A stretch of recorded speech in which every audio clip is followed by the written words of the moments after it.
Namaskar, hello and welcome to this rendition of the historical lecture 4 of the political ideology of integral humanism propounded by the legendary Pandit Deen Upadhyay ji uh, exactly 60 years ago in Mumbai. And today we will be concluding the fourth and the final lecture in which Panditji concluded his entire political vision. Seldom in the history of nations you find savants who present such substantive doctrines in such a short and brevity. What Pandit ji has really presented, गागर में सागर भरा है उन्होंने. और जैसा कि हम लोग देखते हैं that this entire ideology is really a midway between one extreme of capitalism, capitalist individualism, and the other extreme of Marxist socialism. Though Panditji's integral humanism welcomes the Western science, it seeks a middle ground between capitalism and socialism and evaluates both systems on their respective merits while being critical of their excesses and alienness. पंडित जी ने एक प्रश्न पहले ही lecture में उठाया था कि but what would be the face of the new Bharat after independence, in which direction were we to advance. So आज हम इस लेक्चर का जो चौथा चरण है, we would be doing the vachan of it all. So Pandit ji कहते हैं कि the state is one of these institutions which, though being an important institution, but it is not supreme. उन्होंने कल के थर्ड लेक्चर में बड़ा स्पष्टता से कहा कि नेशन, एक सोसाइटी जो है वह एक ऑर्गेनिक है, उसकी अपनी एक चिति है. And the state is an institution which a nation creates. So इसकी महत्ता है, इंपॉर्टेंस है, पर वो सुप्रीम नहीं है. So yesterday we had discussed the functions of the state in a nation, and according to the Bharatiya traditions, a nation is an organic living entity which has come into existence on its own and has not been made up or created by any group of persons. A nation brings forth a variety of institutions to fulfill its needs as well as to give concrete shape to its inner fundamental nature. The state is one of these institutions which, though being an important institution, but it is not supreme. In our literature, in the Bharati literature, where the duties of a king are referred to, his importance is definitely recognized. There is This is so perhaps to make him realize his immense responsibility. He exercised tremendous influence on the lives and character of the people. Hence, he had to give due attention to his own behavior. The king was accountable as well. So, Bhishma has said the same thing in Mahabharata when he was asked whether circumstances made a king or a king makes circumstances. Bhishma categorically stated that the king shapes the circumstances. Now, some persons interpret this to mean that the considered the king above all, but this is not true. He did not suggest that the king was above dharma. It is true that the king wielded a great deal of influence and that he was the protector of dharma in society. But the king could not decide what constitutes dharma. He only saw to it that people led their lives according to dharma. In a way, he was equivalent to the present day executive. So, the executive is therefore responsible for the proper enforcement of law. So, in the present state, the executive has the responsibility. uh, Executive has the responsibility for to execute the laws properly, but does not enact laws. When the executive does not function with honesty and efficiency, the laws are entirely disregarded, as we see very well around us. We can well say that today, executive is responsible for the present evils to a great extent. After all, why has prohibition failed? Deen Dayalji asks. Who is responsible for the failure? When those very persons who have been entrusted with the task of implementing prohibition start taking monthly allowances from the bootleggers, how is the prohibition policy to succeed? The executive is therefore responsible for the proper enforcement of law. This is the meaning of Bhishma's statement. So it would be a mistake to interpret it as an acceptance of approved supremacy of a monthly allowances from the bootleggers. How is the prohibition policy to succeed? The executive is therefore responsible for the proper enforcement of law. And this is the meaning of Bhishma's statement. It would be a mistake to interpret it as acceptance of the approved supremacy of a king. If this were so, how was it that the tyrant king Vena was removed by the rishis and Prathu was enthroned? So, in our socio political setup, the king and the state were never considered supreme. This action by the rishis was never condemned by anyone in history. On the contrary, it was hailed by everyone. And when the supremacy of dharma is accepted as a principle, then, though the authority of dharma, the rishis derive a right to remove a king who defaults in his duty. Otherwise, it would have been absolutely illegal to remove a king from his throne. Thus, if a king does not act according to dharma, it becomes the duty of everyone to remove him. In Western countries, either a king was removed by some other king or people rejected the sovereignty of a king altogether. Their king was a representative of God and could, under no circumstances, be removed, at least as a principle. Not in India. So, in our socio political setup, the king and the state were never considered supreme. Not only that, there were other important institutions besides the state was only one of them to regulate and to help carry on the social life. Those institutions had been organized both on the horizontal and vertical level, that is, on original and occupation basis. We have evolved panchayats and janpada sabhas. The mightiest of the king did not ever disturb the panchayats. Similarly, there were associations on the basis of trade. These too were never disturbed by the state. On the contrary, their autonomy was recognized. They devised their own rules and regulations in their fields. Deen Dayalji further goes on to entail the economic institutions of Bharat, the panchayats of different communities, shrines, nigams, village panchayats, janpat sabhas, and such other organizations used to set up regulations. The function of the state was mostly to see that these rules are observed by the persons concerned.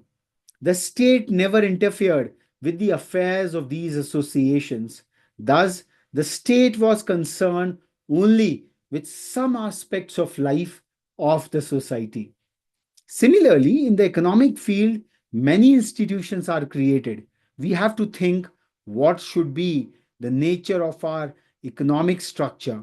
We must have such an economic system which helps in the developments of our humane qualities or civilization and enables us to attain a still higher level of all round perfection. We should have a system which does not overwhelm our humane quality, which does not make us slaves of its own grinding wheels. Deen Dayalji was very, very, uh, I would say, conversant about this. And according to our concept, uh, uh, just a moment.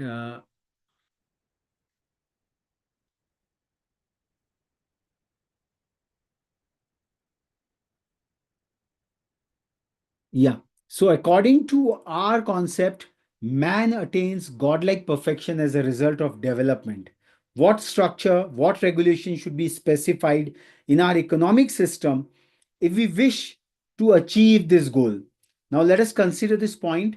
Economic system must achieve the production of all the basic things essential for the maintenance and development of people, as well as the protection and development of the nation. So very deep words what Deen Dayal ji has presented uh, as far as the economic systems are concerned. Moving forward, um, having satisfied the basic minimum requirements, the question naturally arises whether there should be more production for greater property and happiness. The Western societies considered it most essential and even desirable to go to continuously and systematically increase the desires and needs of man. And that's where the integral humanism comes into play, which is perhaps on contrasting to this continuous and systematic increase of the desires and needs of man. So there is no upper limit in the context. Normally, desire precedes the efforts at producing the things desired. But now the position is reverse, says Deen Dayal ji. People are induced to desire and use the things that have been and are being produced. Instead of producing to meet the demand, the search is actually on markets for the goods already produced. If the demand does not exist, systematic efforts are made to create demand. This has become the chief characteristic of the Western economic movement. Earlier, production followed the demand. Now, demand allows the production, it follows the production. Consider the use of tea, for example. Tea was produced because people desired and wanted it. But tea was produced and we were induced to develop taste for tea. Now, tea is a common man's drink. It has become a part of our life. Similar is the case of vegetable ghee. Did anyone ever want to use it? It was first produced and then we were taught to use it. If whatever is manufactured is not consumed, there will be economic depression. Some of us may remember the Great Economic Depression of 1930 to 32. There was abundance of goods at that time, but there was no demand, and therefore factories had to be closed down. Bankruptcy and unemployment were widespread. Thus, nowadays it is most important that what is being produced must be consumed. The editor of Organizer, an English weekly, he had gone to the USA for a visit some time ago.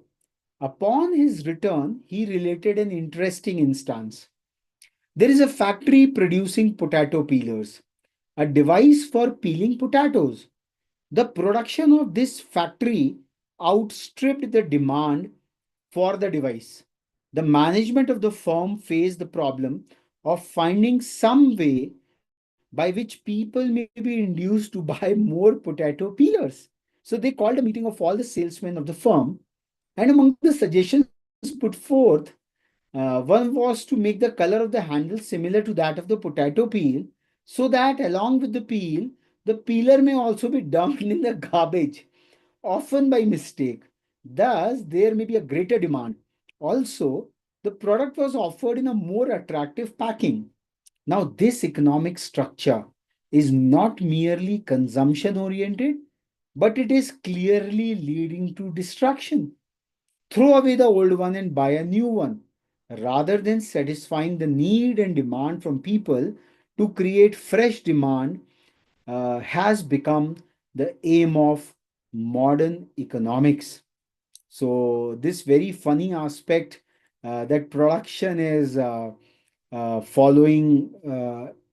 creating demand is so very funny, and Deen Dayal ji is making a note of it in this ultimate lecture of his. Supposing that we need not worry about the limited supply of natural resources, There is yet the question of balance in nature. There is a relationship in different parts of nature. If from the three sticks standing with mutual support, one is removed, the other two will fall automatically. The present economic system and system of production are fast disturbing this equilibrium of nature. As a result, on the one hand, new products are manufactured for satisfying ever increasing desires. On the other hand, new problems arise every day, threatening the very existence of the entire humanity and civilization. So it is essential, therefore, to use up that portion of the available natural resources which the nature will be able to recoup easily. When the fruits are taken, the fruit tree is not injured. It may even be helpful for the tree. However, in the effort to take greater harvest from the land, chemical fertilizers are used, which in a few years' time render the land altogether infertile. Lakhs of acres of land lie barren in America due to this factor. How long this dance of destruction can really go on? The destruction provides for depreciation fund to replace the machines when worn out. Then how can we neglect the depreciation fund for nature? Asks Deen Dayalji. From this point of view, it must be realized that the object of our economic system should be not extravagant use of available resources, but a well regulated one. The physical objects necessary for a purposeful, happy, and progressive life must be obtained. Deen Dayal ji is not against that. The Almighty has provided as much. It will not be wise, however, to engage into a blind rat race of consumption and production as if man is created for the sole purpose of consumption. Engine needs coal for its proper working, but it has not been produced merely to consume coal. On the contrary, it is only proper always to see that with the minimum coal consumption, maximum energy is produced. And this is the economic viewpoint. And also, it induces the technological advances which we are seeing all through. So, keeping in view the aim of human life, we must endeavor to see how, with the minimum of fuel, man proceeds to his goal with the maximum speed. And such a system alone can be called as civilization. So this is classic Deen Dayalji, who balances it out in such a phenomenal fashion, who balances it out in an integral fashion, and that is what we call it. We cherish it as integral humanism through and through over there. So moving forward in this commentary, what Deen Dayalji has really given it to us, a kind of a political doctrine which somewhere includes, I would say, sustainability, resilience, all these aspects. So, just a moment, I have to, yes.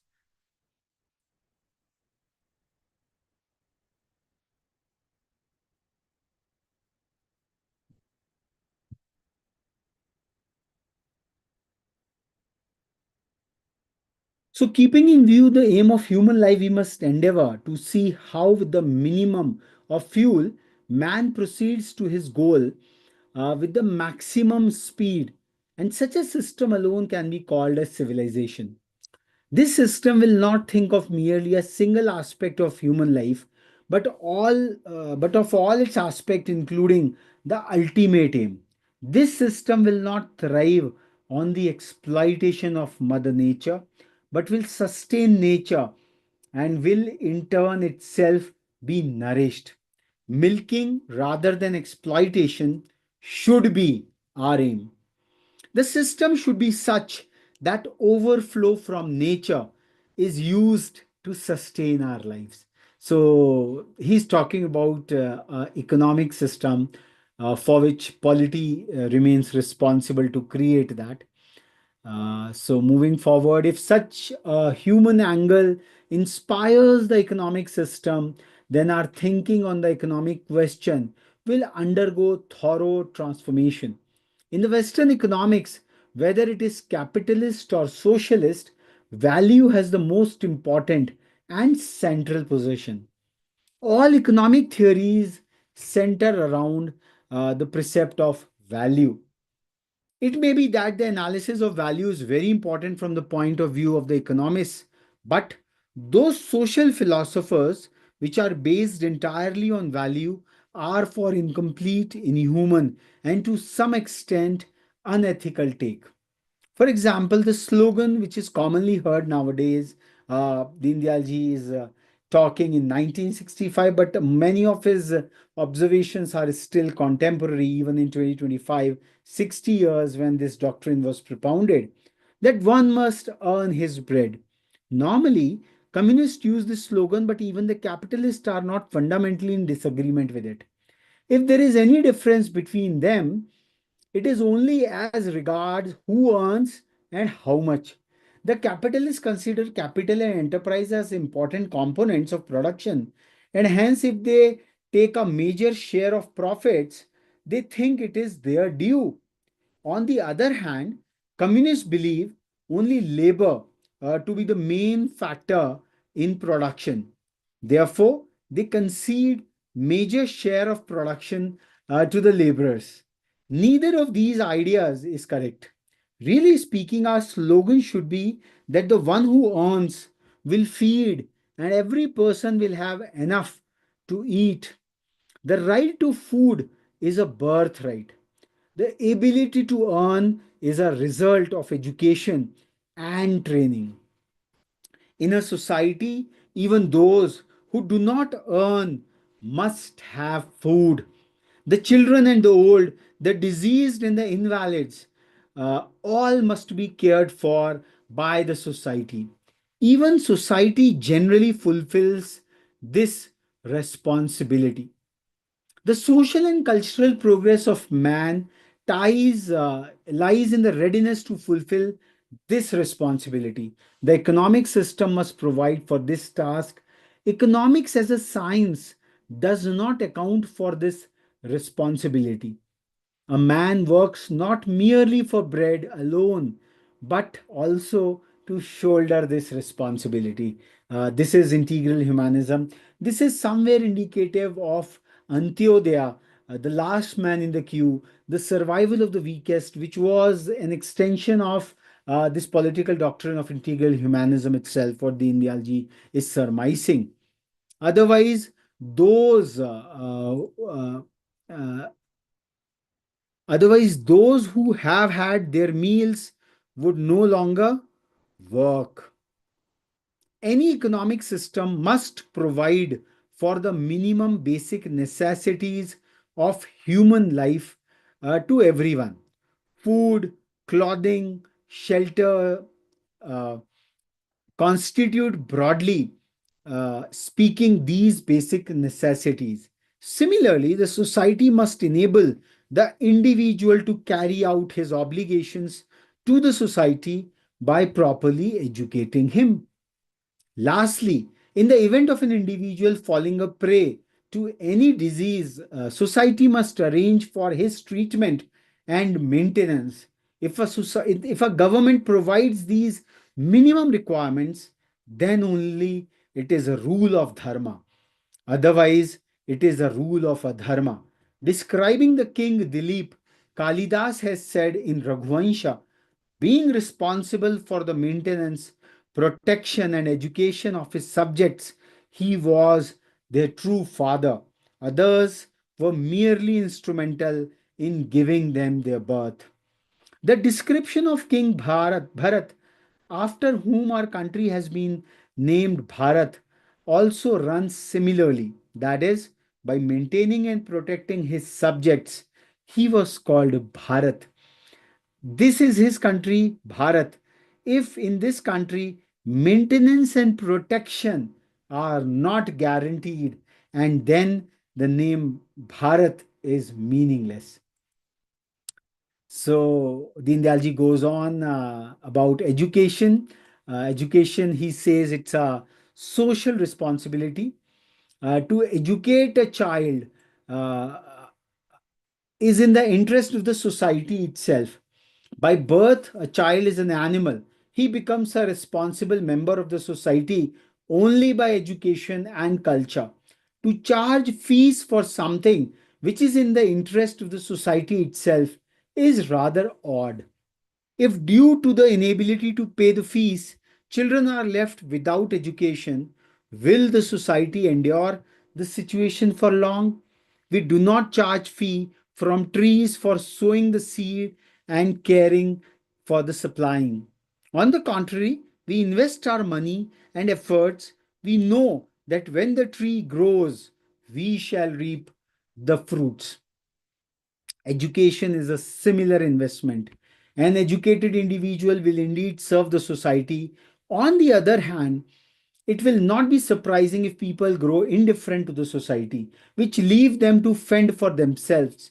Before 1947, in all the princely states in India, no fees were charged for education. The highest education was free. In the Gurukulas, even food and lodging were arranged without any charge. The student used to go to the society for bhiksha. No householder would refuse the bhiksha to the student. In other words, society used to bear the burden of education. Similarly, it is rather surprising that medical treatment must be made paid for. In fact, medical treatment also should be free as it was in this country in the past. Nowadays, one has to pay even to gain entrance to a temple.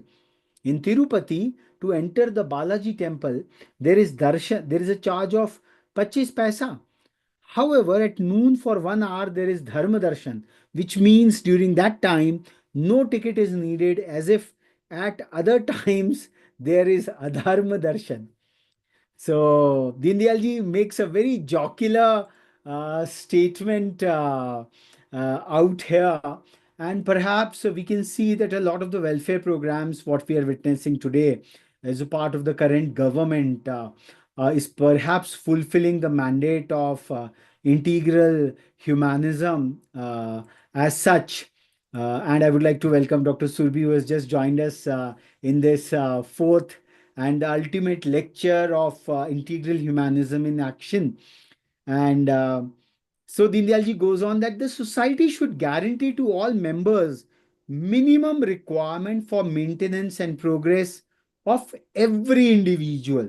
Now the question arises that if everyone is to be guaranteed the minimum necessities, where will the resources for all this come from? This is a natural economics conundrum, and perhaps I would request Dr. Surbhi to do the honors of uh, reading out, doing the vachan of this slide, the guarantee of work. So Panditji goes on to say that it is clear that the resources must be produced by our own efforts. Therefore, where a right to a guaranteed minimum is recognized, any individual who does not share in the efforts to produce is a burden to the society. Similarly, any system which obstructs the production activity of the people is self destructive. Such a system will not enable the individuals to fulfill their responsibility.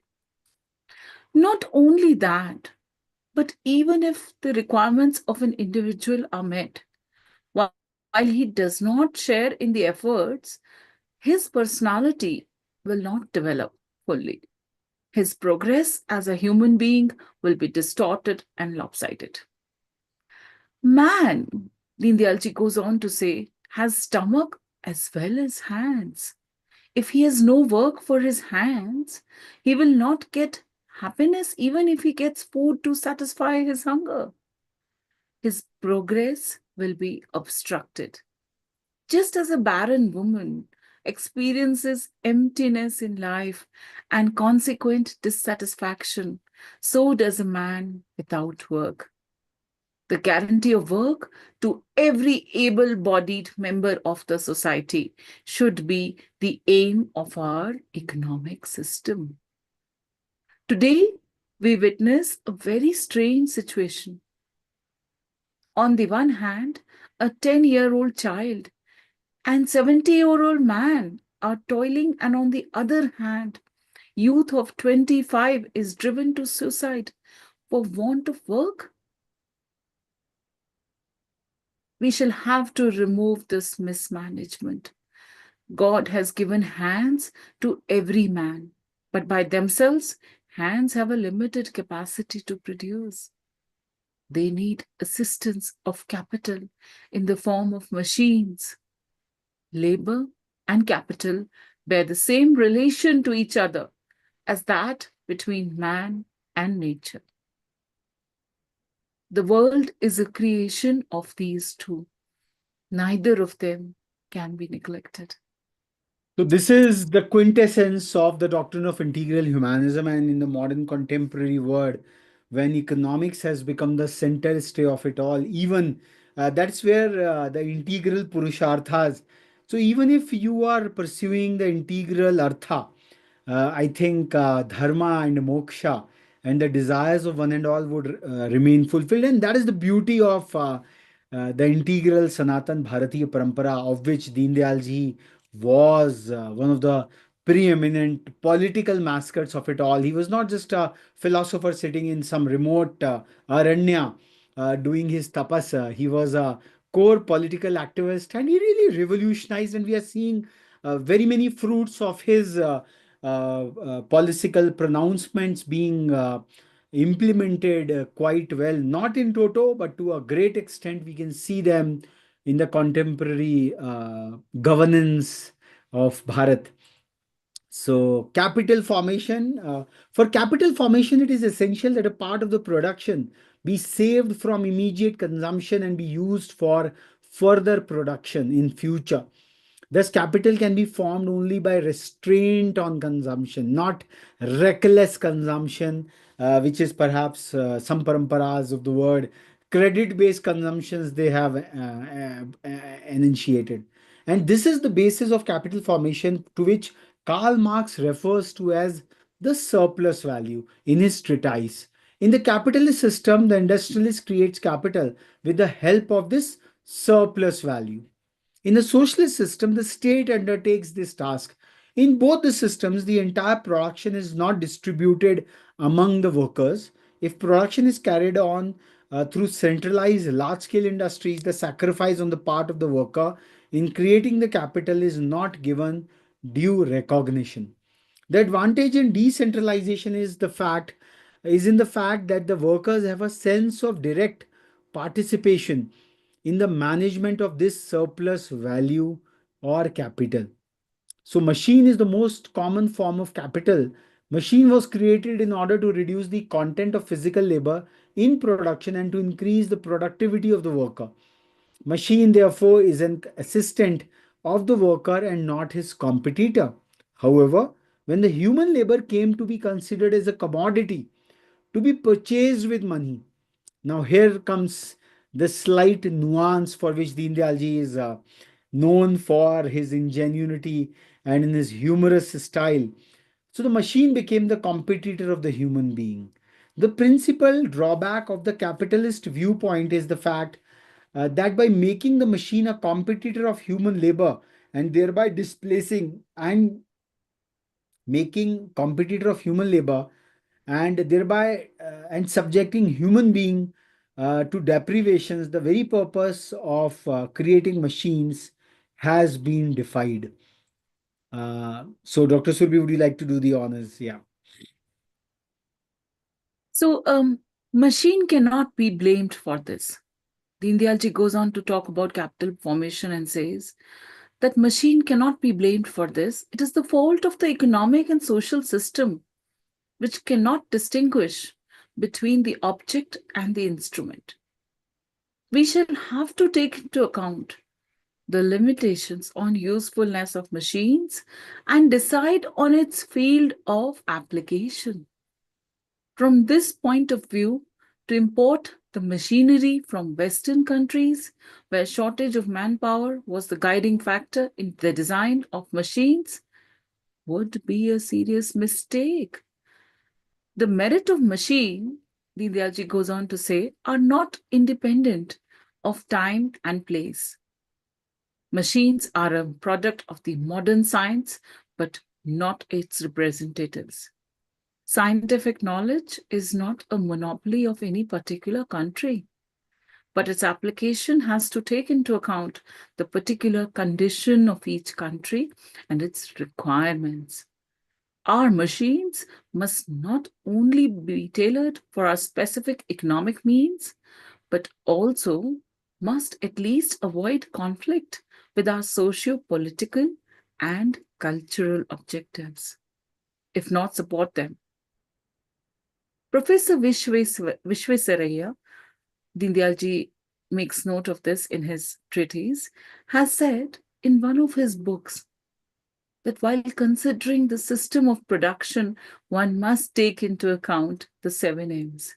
These are man, material, money, management, motive, power, market, and machine. Motive, power, market, and machine. The skill and ability of the workers or those who should be provided with work must be considered. Easy availability of the required raw material and the quality and properties of the raw materials available cannot be ignored.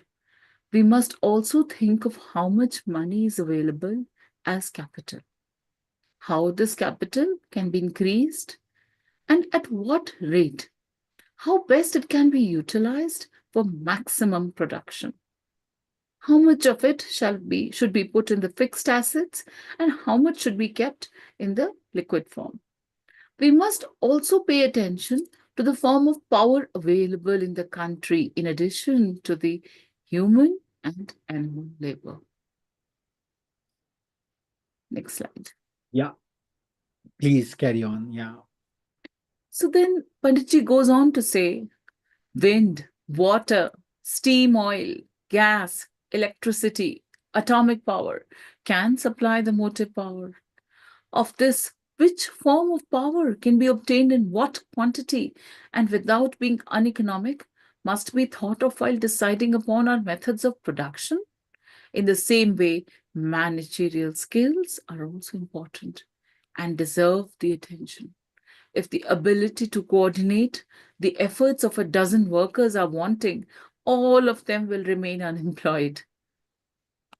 It is also necessary to think of the usefulness of the goods produced to the society.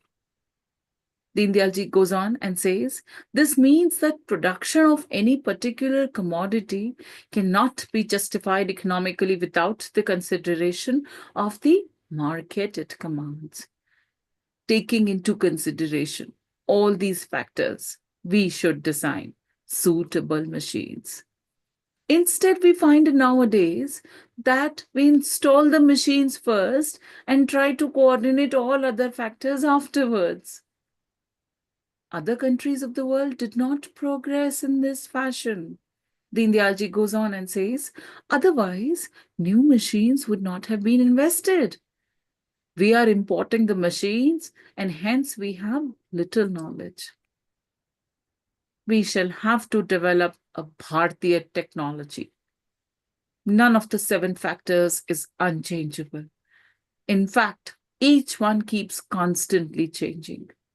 Those who are entrusted with the task of planning must think of how the change is directed towards progress, how physical hardship is reduced, and waste of energy is minimized. As an illustration, let us take the low productivity of our worker. It can be increased by using machines, and it is necessary to do so. But if the machine is such that requires only a few men to run it, then the rest of the people will be thrown out of employment. Next slide, please. So then the ideology goes and says, and further, supporting this tenet, if the machine has to be imported from other countries at such a heavy cost that the additional production it causes will be insufficient to make it economic, then such a machine is not suitable to our requirements. Just as to let a part of the installed capacity of a factory remain unutilized is a losing proposition, so also to let the people of this country remain unemployed is a losing proposition. May this is even worse. Whereas a machine ties up only the capital invested in it in past, the unemployed people have to be fed, which is continuous and unending drain on resources consumed at double the speed. Therefore, instead of the usual exhortation, every worker must get food, we must think of everyone who eats must get work as the basis of our economy. No doubt, charkha has to be replaced by machines, but not necessarily automatic machines everywhere. Full employment must be a primary consideration, and then the rest of the six factors suit this.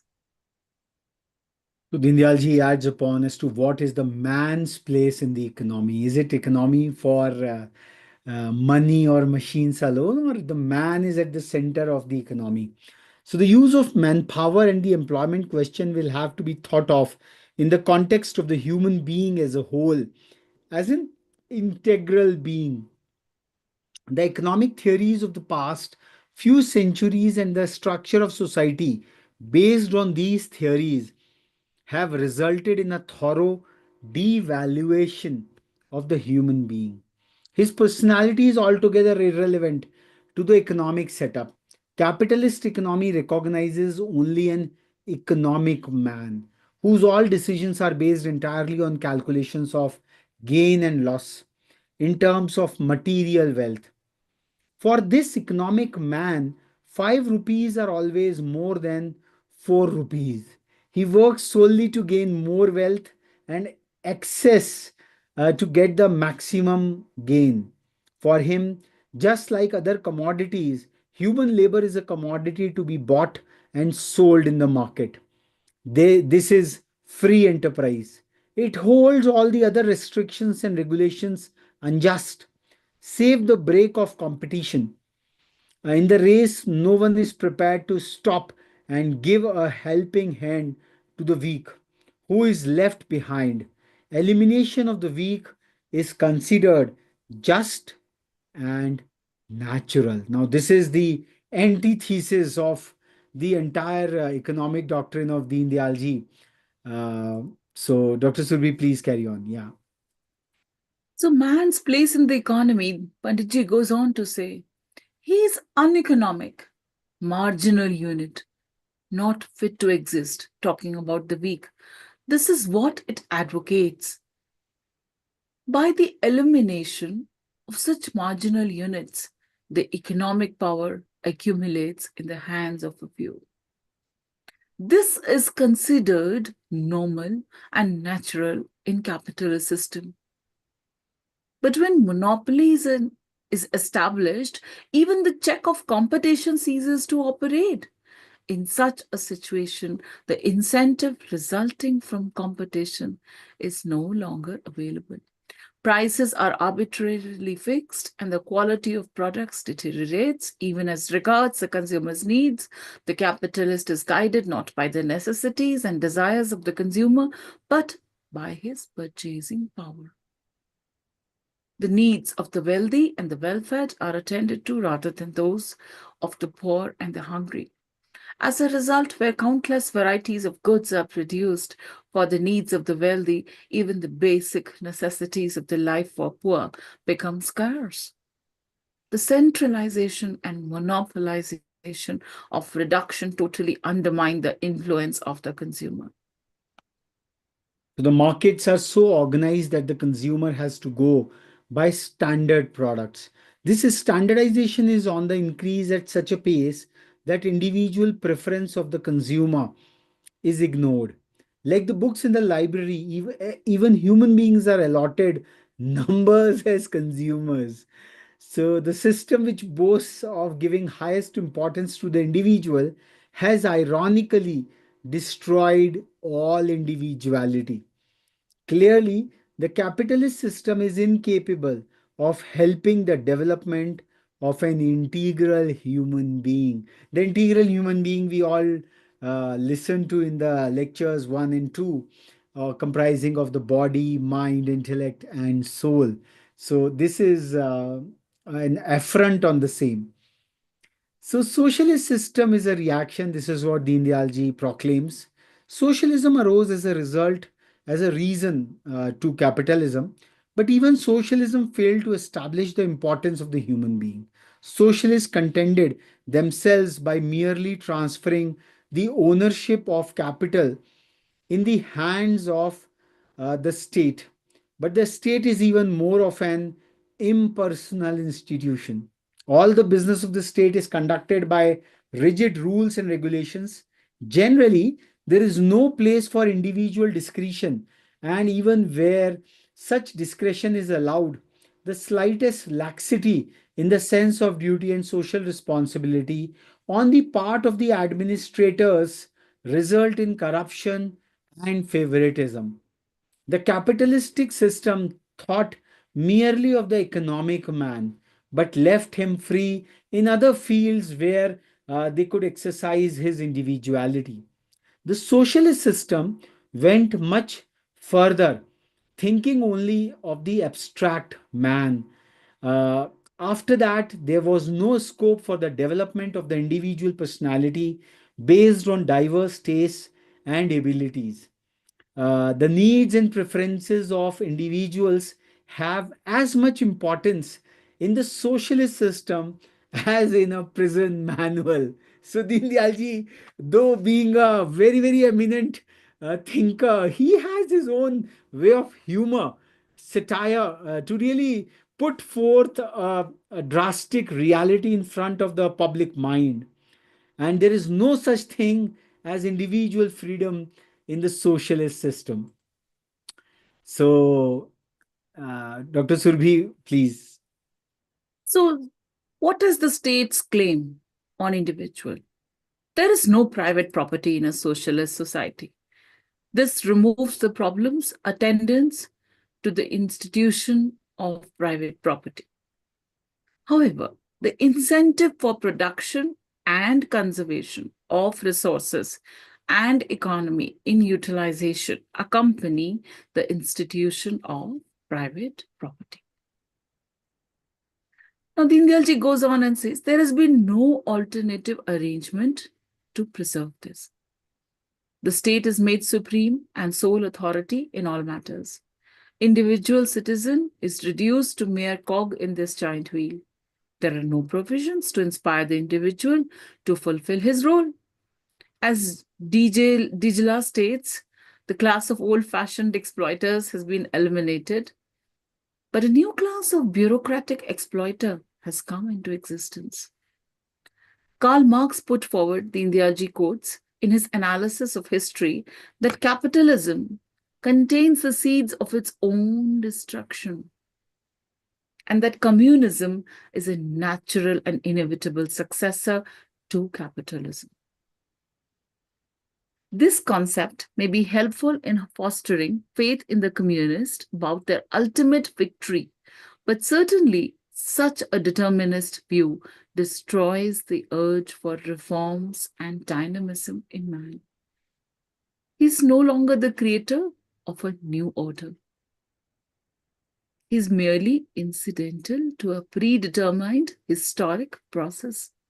His task is only to accelerate the process.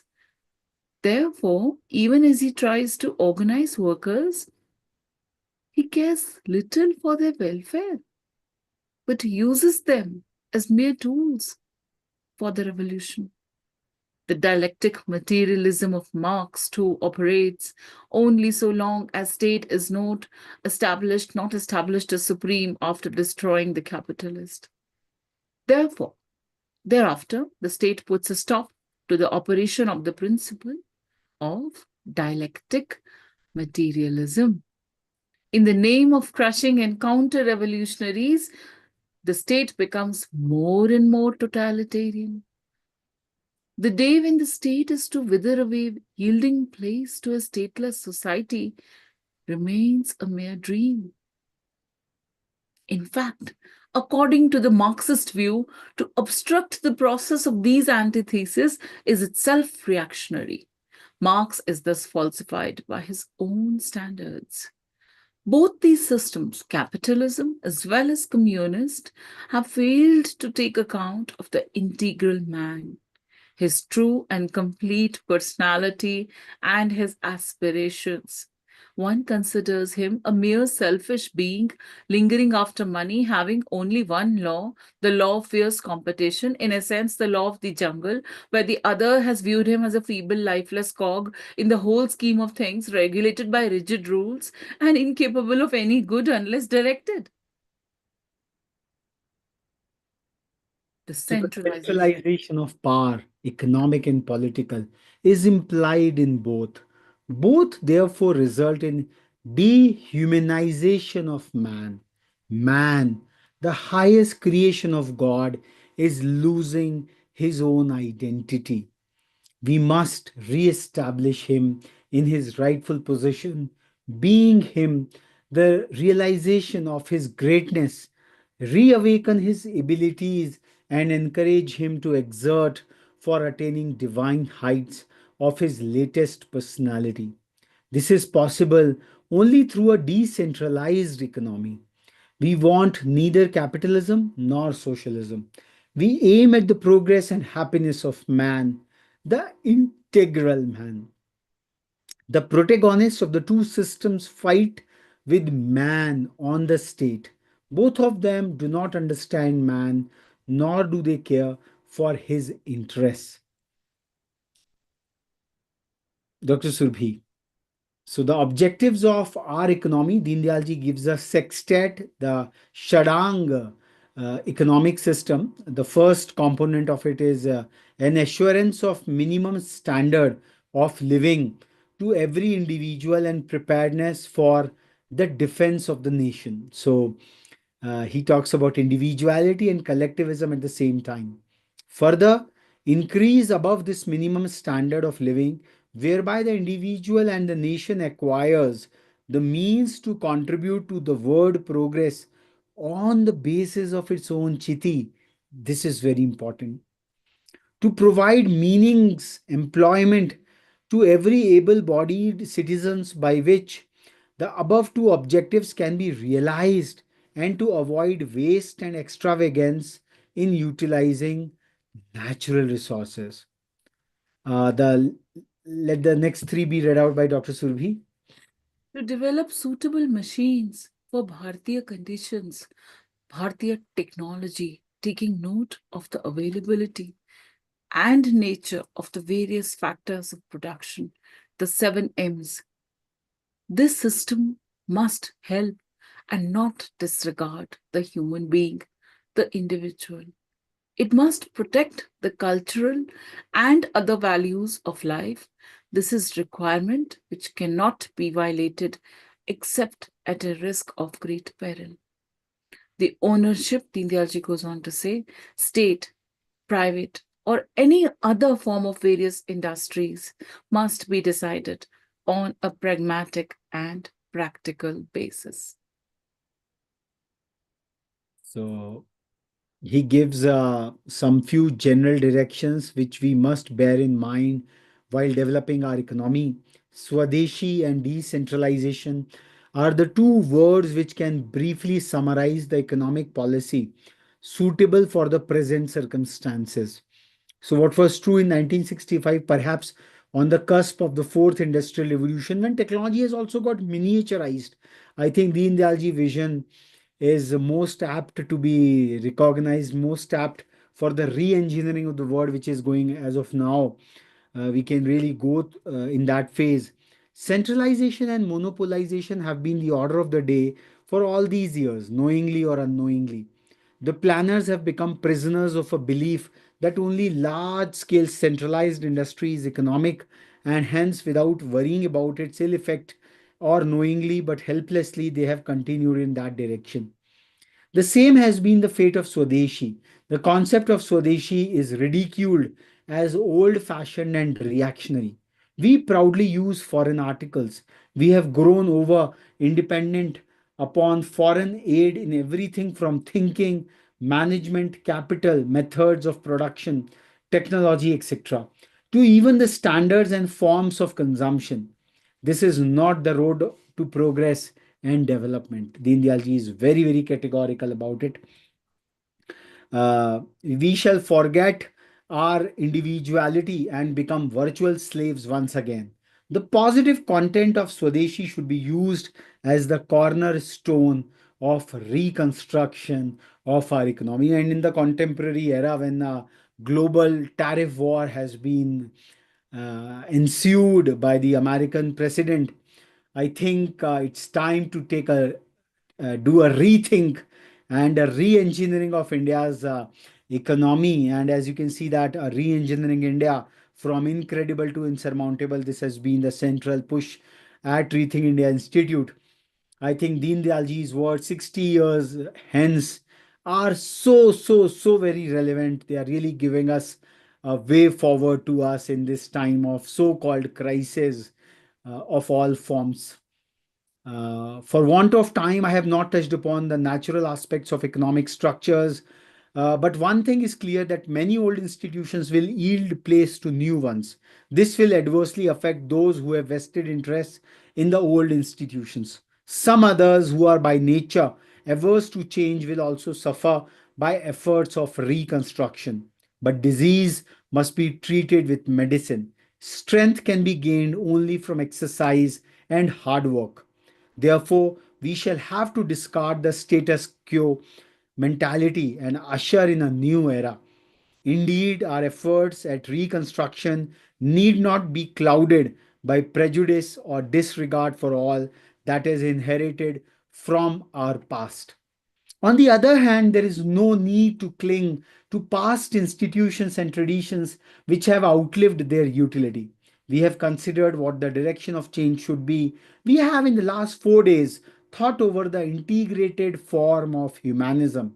On the basis, we shall be able to reconcile nationalism, democracy, socialism, and world peace with the traditional values of Bharatiya culture and think of all these ideals in an integrated form.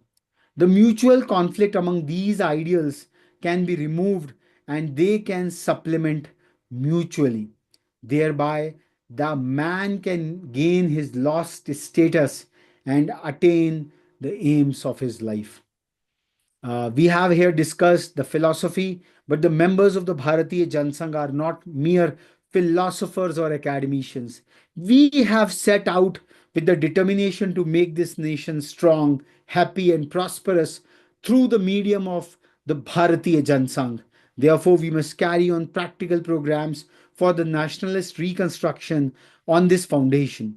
We have taken due note of our ancient culture, but we are no archaeologists. We have no intention of becoming the custodians of a vast archaeological museum. Our goal is not merely to protect the culture, but to revitalize it so as to make it dynamic and in tune with the times. We must ensure that our nation stands firm on this foundation and our society is enabled to live a healthy, progressive, and purposeful life. We shall have to end a number of traditions and set in reforms which are helpful in the development of values and of national unity in our society. We shall remove those traditions which obstruct this process, whereas one need not mourn the limitations of the human body, one must undergo the required social operation if any part of the body has cancerous growth. There is no need to ampute healthy limbs. If today the society is gripped with evils like untouchability, which lead men to treat other human beings as lower than themselves and thereby threaten the national unity, we shall have to end such evils. Uh, Dr. Surbhi, the last two slides, Deen Dayalji's closing remarks. Over to you. So Deen Dayalji concludes in this treatise and says about our economic system. We shall be required to produce such institutions as will kindle the spirit of action in us, which will replace the self centeredness and selfishness by a desire to serve the nation, which will produce not only sympathy towards our brethren, but a sense of affection and oneness with them. Such institutions can truly reflect our Chiti. Chiti is a nation's soul, the strength and energy activating the nation is called Virat and channeled by Chiti. The place of Virat in the life of nation is similar to that of prana in the body.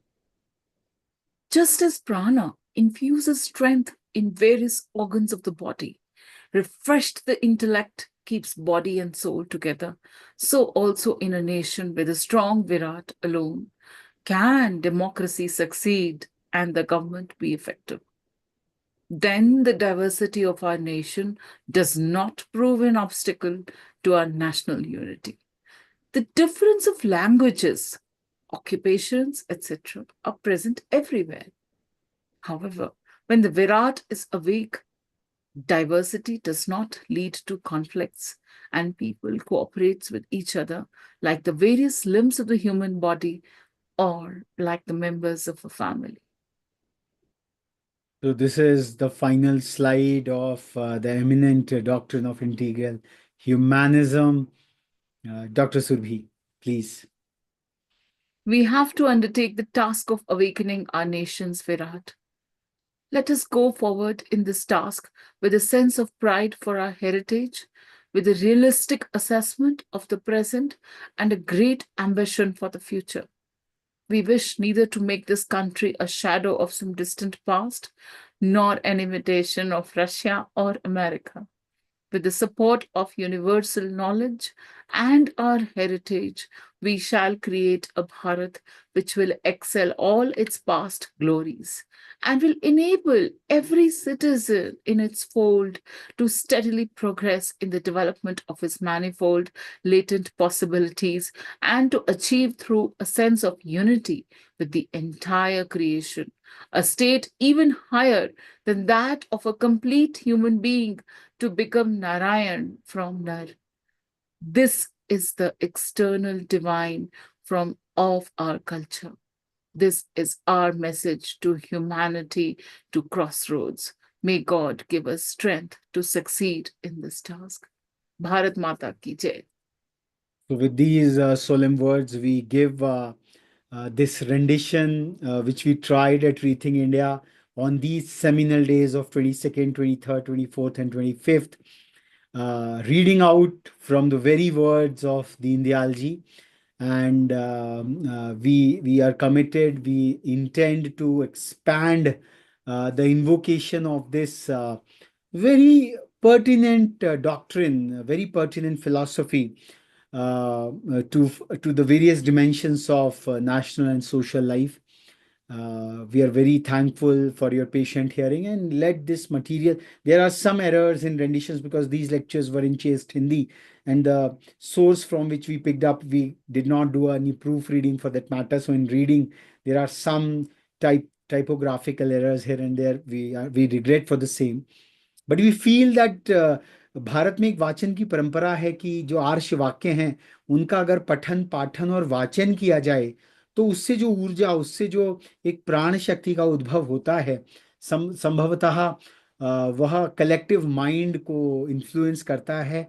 और जैसा कि दीनदयाल जी ने कहा कि this is not just a philosophical और academic exercise, this is more a practitioner's blueprint, what has to be invoked and worked upon. So with this हम आपसे विदा लेते हैं.